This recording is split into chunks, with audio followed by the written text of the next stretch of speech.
Alors bonjour à tous et bienvenue dans cette nouvelle vidéo. Donc aujourd'hui nous allons parler des facteurs de stress et comment faire pour se sentir mieux. Alors vous aurez certainement remarqué qu'on est tous à subir plus ou moins du stress en plus ou moins forte intensité. Alors ce qu'il faut surtout c'est de ne pas nécessairement fuir le stress toujours dans toutes les circonstances parce que vous avez du bon stress et du mauvais stress. Donc forcément on va faire la distinction entre les deux et surtout ce qui est important c'est d'évaluer la quantité de stress que nous subissons tous les jours. Donc on est dans un monde où effectivement il y a énormément de stress, simplement le bruit. Vous savez tous, enfin je vous avais expliqué, j'avais eu beaucoup de bruit à subir de la part de mes voisins. Donc c'est pas toujours évident à vivre et parfois vraiment ça me met hors de moi. Donc moi aussi je suis quelqu'un d'extrêmement stressé et la preuve en est qu'il n'y a pas longtemps j'ai eu beaucoup de courbatures musculaires dues justement à une mauvaise gestion du stress tout simplement. Du coup je me dis qu'il est intéressant de vous faire une vidéo là-dessus et pour vous prévenir aussi que le corps évidemment va emmagasiner le stress que l'on ne parvient pas à faire sortir autrement, à exprimer autrement dit ou à comment dire, à faire sortir par du sport, des activités plutôt intenses ou bien quelque chose dans lequel on peut se motiver. Donc autrement dit, il y a le bon stress qui nous pousse justement à faire des actions qui vont nous permettre en fait d'en tirer un bénéfice.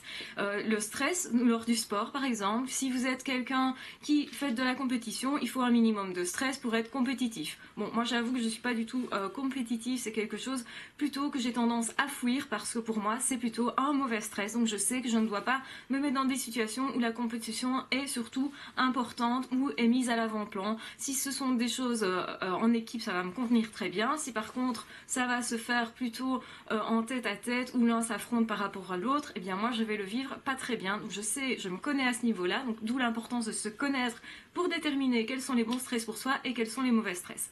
Alors évidemment l'indicateur à savoir si on subit trop de stress ou pas, c'est de s'écouter. Si on n'arrive pas nous à mettre des mots là-dessus, ce qui arrive parfois justement quand les stress sont trop intenses ou trop répétitifs, parfois ce ne sont pas des stress intenses mais qui peuvent durer dans la longueur justement, qui s'éternisent, qui peuvent durer des heures et des heures et des heures, ou bien des mois et des mois. Comme j'expliquais, avoir un problème avec ses voisins ou se disputer continuellement avec un collègue ou avoir un PN sur le dos, mais le problème du stress c'est que c'est permanent, que nous n'avons pas beaucoup de temps pour pouvoir relâcher la pression, la tension, etc. Et du coup ça va s'accumuler dans notre corps jusqu'à faire changer notre organisme, hein, puisque bien on va développer toute une série de maladies qui peuvent être plus ou moins graves. Donc évidemment, plus on réagit vite et moins ça va aller loin. Donc d'où l'importance justement de se dire ok, je suis soumis à du stress qui est peut-être trop intense, donc qu'est-ce que je fais? Si ce stress est dans mon environnement, je vais faire en sorte de diminuer ce stress. Alors il y a plusieurs façons de faire. Vous avez évidemment, comme les animaux, on fait quoi? Soit on lutte contre ce stress-là.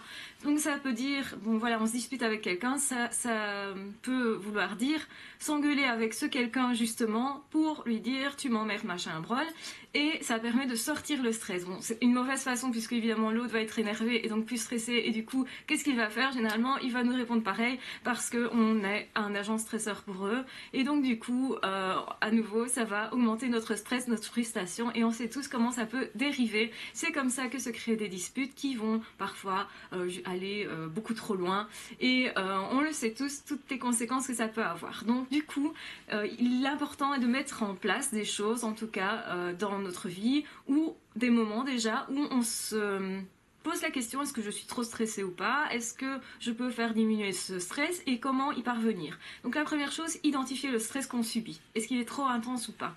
Donc on est quand même en tant qu'être humain capable de gérer pas mal de stress, et pas de stress ce ne serait pas bon. Pourquoi? Parce qu'on n'aurait pas de moteur, on n'aurait pas de motivation, on n'aurait pas envie de se lever tous les matins, puisqu'il y a le bon stress aussi, hein. Si vous mariez, c'est un exemple de bon stress, vous allez stresser énormément et peut-être vous avez peur que ça ne se passe pas comme il faut, il y a peut-être des gens qui ne s'entendent pas qui vont être invités, vous appréhendez éventuellement des réactions de votre entourage parce que peut-être il y a des personnes qui ne seront pas d'accord que vous vous mariez avec tel conjoint. Voilà, il peut y avoir vraiment plein de facteurs dans un mariage qui fait que c'est stressant, et aussi simplement le fait de changer de vie, c'est quand même un gros changement aussi. Si en plus à ça vous ajoutez un déménagement, le déménagement c'est quelque chose aussi qui est parmi les choses les plus stressantes, les événements les plus stressants. Et forcément si vous avez évolué au niveau de votre milieu, que vous êtes très loin de vos amis, que vous avez changé de travail récemment, tout ça va s'ajouter. Donc il faut regarder un petit peu sur une période de 2 ans quel stress nous avons subi pour comprendre ce qui s'est passé au niveau corporel, puisque comme je le disais, hein, quand ça ne s'exprime pas, le corps il va l'emmagasiner et nous allons du coup changer sa composition d'une certaine façon, puisque on va développer des maladies et on sait tous que c'est plus ou moins réversible, plus on prend vite en compte tout ça, et plus évidemment on va pouvoir réagir. Donc le corps va nous dire, voilà, tu es stressé, voilà, tu as subi trop de trucs, maintenant essaye de te mettre à distance, essaye de mettre en place des mécanismes dans ta vie pour diminuer le stress. Donc comment? Il y a le sport, il y a évidemment la rencontre entre amis, savoir parler. Donc vous avez des femmes comme ça qui parlent énormément entre elles. Pourquoi? Pour libérer les choses. Donc elles vont aller se plaindre à leurs copines. Et les hommes comprennent pas ça très bien en se disant mais enfin elle se plaint toujours, moi je lui apporte une solution et en fait elle l'utilise pas. Qu'est-ce qui se passe? Eh bien simplement la femme, surtout la femme, il y a des hommes comme ça aussi, hein, voilà, mais c'est principalement les femmes qui réagissent comme ça. Elles sortent leur stress en allant en parler, en allant se plaindre à une copine. Et une fois que ça a été déposé, eh ben c'est bon, c'est fini. Elle cherche pas nécessairement une solution, que l'homme lui il va essayer d'apporter une solution parce que pour lui il peut pas se plaindre sans en fait que ça soit une demande d'aide. Et du coup parfois, c'est la source d'incompréhension entre hommes et femmes, c'est cette façon de fonctionner qui est différente, qui parfois voilà, pose quelques soucis dans la vie quotidienne. Donc du coup, on va sortir notre stress de façon différente en fonction des sexes, en fonction de ce qu'on est et en fonction de notre environnement. Donc, par exemple, vous avez quelqu'un chez vous, un PN par exemple, qui vous attaque continuellement. C'est une solution effectivement de prendre votre clé, de partir faire un tour et au moins pendant ce moment-là, vous allez diminuer votre stress. Vous allez éventuellement rencontrer quelqu'un sur le chemin avec qui parler. Vous allez éventuellement, au fur et à mesure des mois, mettre quelque chose en place pour justement quitter cette personne-là. Donc c'est vraiment un gros facteur de stress, on le sait tous, et donc on doit se ménager des moments pour identifier ce stress-là, pour en prendre conscience, pour se dire ok, quelle solution je vais mettre en place. Donc au début on ne sait pas nécessairement comment on va s'en sortir, mais le fait de se poser la question comment je vais faire va faire en sorte que votre cerveau va se mettre en marche pour trouver des solutions.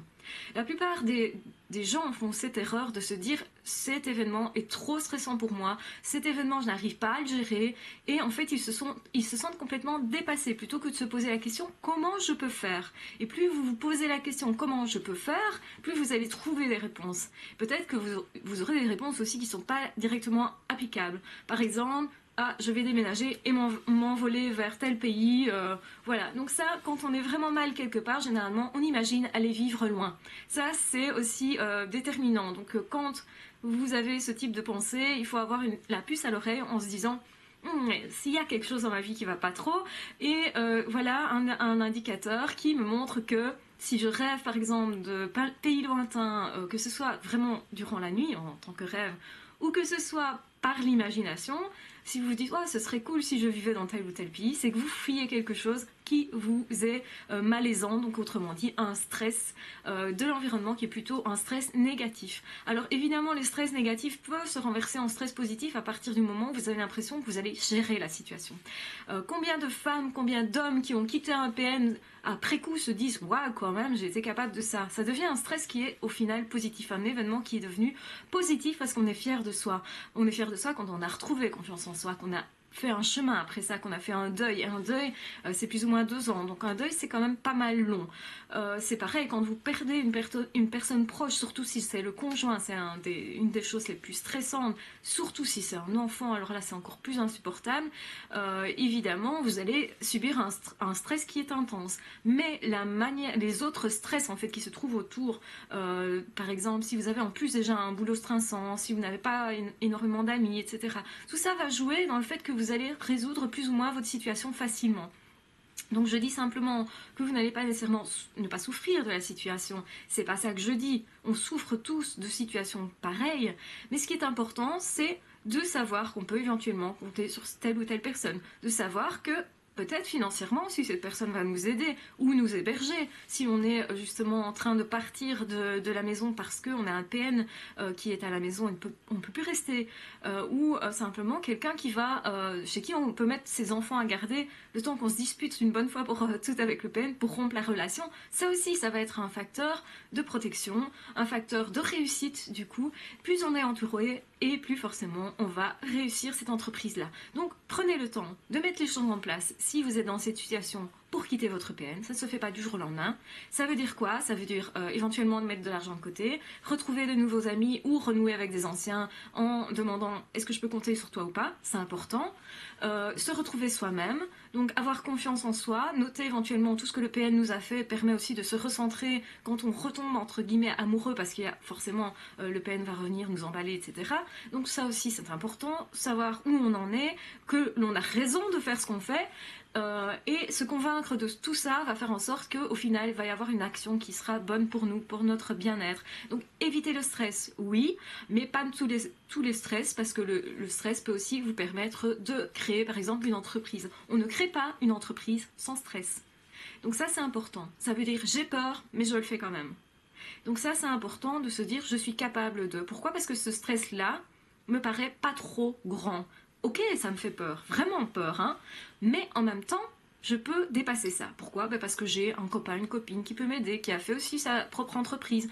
Je sais que on n'est pas contrôlé si facilement que ça, que j'ai de l'argent de côté, je sais gérer ça. Enfin, vous voyez, prenez vraiment mesure de votre situation. Est-ce que c'est très stressant, pas très stressant? Est-ce que vous pouvez l'assumer maintenant ou pas? Donc plus on additionne de choses stressantes, et parfois c'est se mettre des défis aussi, hein. Si vous mettez plein de défis sur la journée en disant je vais faire ça, vous êtes super motivé, puis après peut-être que vous allez tomber dans une sorte de burn-out après avoir fait plein de choses que vous vouliez vraiment faire et qui sont importantes, c'est important de les avoir fait, vous avez quand même la gratification d'avoir fait, mais peut-être vous en avez fait trop, et du coup vous n'avez pas pris la peine de vous poser en vous demandant est-ce que je ne suis pas trop stressée? Est-ce que je ne dois pas prendre une pause? Est-ce que je ne dois pas me reposer maintenant? Est-ce que je ne dois pas fuir par exemple ce milieu bruyant en partant, en faisant un tour, en me mettant dans des situations où je pourrais être épaulée éventuellement? Donc tout ça c'est une façon de détourner le stress, d'en faire un bon stress, permettre en fait d'avoir du recul sur les choses, va permettre aussi de vous dire ok, je suis capable de gérer ça. Du coup le stress devient moins stressant quand on analyse vraiment en se disant qu'est-ce qui serait la pire chose. Et parfois on se rend compte qu'on stresse pour rien. On a peur parfois d'être jugé par des gens, et puis on se rend compte que ces gens au fond on les aime pas du tout et qu'on s'en fiche complètement de ce qu'ils pourront dire, puisqu'ils sont pas plus intelligents que nous, qu'ils ne sont pas nécessairement mieux placés pour être plus objectifs. Donc pourquoi est-ce qu'on va attribuer une importance à ces gens-là? Parfois on se stresse pour rien. Et c'est pareil quand quand on est devant un obstacle et qu'on a l'impression qu'on va pas y parvenir, et puis on a fait un petit pas et on se dit au final c'était pas si compliqué. Ça nous arrive plein de fois parce qu'on anticipe, on anticipe beaucoup de trop. Donc essayez de mettre autour de vous des choses qui vous déstressent. La méditation, le sport, les animaux. Salut Zora. Oui, Zora, voilà. Par exemple, il est prouvé ce qu'on appelle la ronron thérapie, je ne sais pas si vous avez déjà entendu parler de ça, c'est le fait que les chats nous déstressent. Et vous avez peut-être entendu parler, je sais bien que ça s'est fait à Bruxelles notamment, capitale de la Belgique, des endroits en fait où ils mettaient ça dans des quartiers où c'est tout des bureaux. Ils mettaient un endroit où il y avait plein de chats et où les employés pouvaient en fait passer sur leur temps de midi pour aller jouer avec le chat tout simplement, ou manger là, etc. Parce que ça nous permet de nous déstresser. Donc il faut aménager des endroits où on peut déstresser. Et dans nos vies quotidiennes, on est nombreux, je dirais que c'est quasi tout le monde, à subir toute une série de stress sans prendre conscience de ça, sans savoir si on va gérer ou pas, en se disant oui mais ça c'est rien, d'additionner un truc, puis un autre, puis un autre, puis un autre. À un moment donné, ça peut être de trop, et du coup on attrape des petits trucs, des petits maux d'estomac, des maux de dos, des maux de tête, des migraines, des maux d'yeux, enfin bon, dès que vous avez un mal de quelque chose, un mal-être, il faut en prendre conscience et se dire qu'est-ce que ça veut dire, qu'est-ce que ça veut me dire et qu'est-ce que je dois faire par rapport à ça. Évidemment, si vous comprenez ce qu'il y a derrière, vous dites simplement ouais, je suis beaucoup trop stressée, il faudrait que je fasse un truc, mais si vous le faites pas, forcément, ça va continuer. Vos mots vont revenir, et même si vous traitez le problème médical, avec des médicaments, etc., hein, comme on a tendance beaucoup à le faire, le problème c'est que vous n'avez pas pris le problème de fond, il reste la racine, et donc forcément c'est comme une plante, comme une plante qui aurait des rhizomes, comme ça repousse. Et donc voilà, hein, vous voyez par exemple le muguet a des rhizomes, ça repousse tout le temps, donc ça se déplace en plus, hein, donc les mots peuvent se déplacer, etc. Et donc il faut en prendre conscience, et voilà pourquoi je vous fais cette vidéo. Prenez conscience, essayez d'évaluer, est-ce que vous êtes beaucoup stressé, pas beaucoup stressé, est-ce que ce sont des stress plutôt positifs qui vous amènent de bonnes choses dans votre vie. Si vous êtes en train de changer de boulot, mais que c'est un boulot qui vraiment va vous passionner, c'est plutôt positif, on peut dire, mais c'est aussi très stressant. C'est pareil quand vous déménagez pour aller vivre avec quelqu'un que vous aimez vraiment. C'est pareil quand on retrouve un nouveau compagnon après un divorce. Le divorce, c'est quelque chose de très stressant, forcément, hein. Les deuils de toutes sortes, plus on est proche de la personne, évidemment, plus c'est stressant. Donc il faut se laisser du temps aussi et se dire, un deuil, c'est 2 ans. Digérer les choses, c'est 2 ans. Donc 2 ans, c'est long, ça prend du temps et souvent on n'a pas la patience. Pourquoi? Parce qu'on est dans un monde où tout va vite, on court dans tous les sens et à un moment donné, il faut se dire, ok, je me pose un peu et je prends la peine de décompresser. Qu'est-ce que je vais mettre dans ma vie pour décompresser? Voilà, donc promenez-vous dans les bois, allez rencontrer des amis, allez sur internet, parler dans des forums, ça peut marcher. Écrivez-moi éventuellement pour voilà, vous confier une bonne fois pour toutes, pour déstresser tout ça, pour déposer tout ça. Et puis aussi, essayez de vous ménager des temps de repos, des temps, ben voilà, tel jour je fais une sieste, tel jour je dors un peu plus, 1 heure en plus, 3 heures en plus. Pourquoi? Ben parce qu'on a tendance tous à faire plutôt l'inverse. Et attention aussi au trop peu de stress qui peut être pire encore que pas du tout, enfin que trop de stress. Donc c'est-à-dire que vous devez quand même être un minimum stimulé. Si vous restez chez vous et qu'il se passe rien, eh bien sortez de chez vous parce qu'il faut qu'il se passe un truc dans votre vie, parce que c'est encore pire. Et là c'est plutôt ce que vous risquez, c'est pas un burn-out mais une dépression. Et au final, bah, qu'est-ce qui est mieux? Je sais pas trop, parce que de toute façon une circonstance ou l'autre n'est pas envisageable et vous devez veiller à votre bien-être et vous êtes responsable de votre bien-être. Et ça c'est vraiment très important parce que la plupart des personnes ne s'estiment pas du tout responsables de leur vie, ni de leur santé, ni de leur état de stress, ni de leur bien-être. Donc effectivement, vous subissez certainement des choses extérieures, mais en même temps, la manière d'y réagir, vous pouvez la choisir, vous pouvez un minimum mettre des choses en place pour contrôler les choses. Alors contrôler, ça veut dire contrôler les situations qui vous stressent, mais c'est pas contrôler, enfin étouffé, vous voyez, parce que ça aussi c'est l'erreur, c'est de faire semblant que tout va bien. Ce n'est pas ça gérer du stress, hein. Faire semblant que tout va bien, ça empire le problème, on le sait tous, et voilà. Donc je vous conseille vraiment de regarder les choses en face, de pas vous mentir, de mettre en place des actions qui vont vous aider, d'estimer la durée que va prendre cette action-là.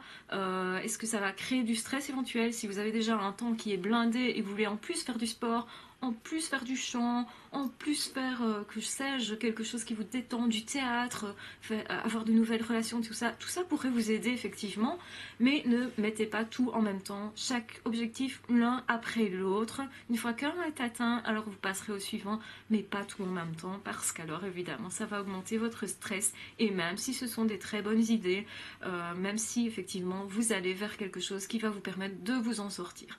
Donc voilà. Alors je vous recommande de sortir de chez vous, de bouger, de faire de nouvelles rencontres, de vivre de nouveaux événements. C'est quelque chose qui est vraiment très positif pour gérer le stress et même le mal-être en général. Voilà, donc je pense que cette vidéo est plutôt très longue, donc je vais la clôturer ici. Je vous embrasse très fort, je vous aime très fort, prenez surtout bien soin de vous, évitez le stress au plus possible et mettez aussi un peu plus de stress si vous sentez que vous n'en avez pas assez, vous n'êtes pas assez stimulé. Donc évaluez votre niveau et puis faites en sorte de remettre votre vie en action si elle ne l'est pas assez, ou de la ralentir si vous êtes trop dans l'action.